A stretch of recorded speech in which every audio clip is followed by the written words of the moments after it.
चैत्र पौर्णिमा हा दिवस आपण हनुमान जन्मोत्सव म्हणून सुद्धा साजरी करत असतो। या दिवशी भगवान हनुमान रायांची आपल्याला सेवा करायची असते, उपासना करायची असते। तुम्हाला जर काही संकट, दुःख, त्रास असेल, कुठला आजार असेल, तर ज्या घरात हनुमान चालीसा, मारुती स्तोत्र पठण केलं जातं तिथे कधी कशाची कमी पडत नाही। त्या ठिकाणी कधी भूत, प्रेत, पिशाच बाधा प्रवेश सुद्धा करत नाही।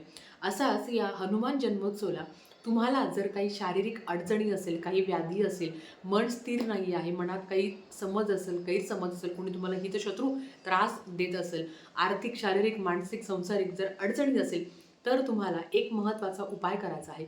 तो काय करायचा ते तुम्हाला सांगते। थोडक्यात एक नारळ घ्यायचं, शेंडा आपल्याकडे करायचा, स्वतःवर 7 वेळा नारळ उतरवायचं आणि त्या नारळाचं नंतर काय करायचं आणि उद्या दिवसभरात श्रीराम जय राम जय जय राम या मंत्राचं जास्तीत जास्त नामस्मरण करायचं। आता त्या नारळाचं काय करायचं ही सगळी माहिती खाली दिलेल्या लिंकवर आहे। खाली जे त्रिकोणी बटन दिसते तिथे क्लिक करा आणि व्हिडिओ तुम्हाला ओपन होईल आणि त्याच्यामध्ये इन डिटेल सगळी माहिती दिलेली आहे। हा व्हिडिओ बघितल्याबद्दल धन्यवाद। श्री स्वामी समर्थ।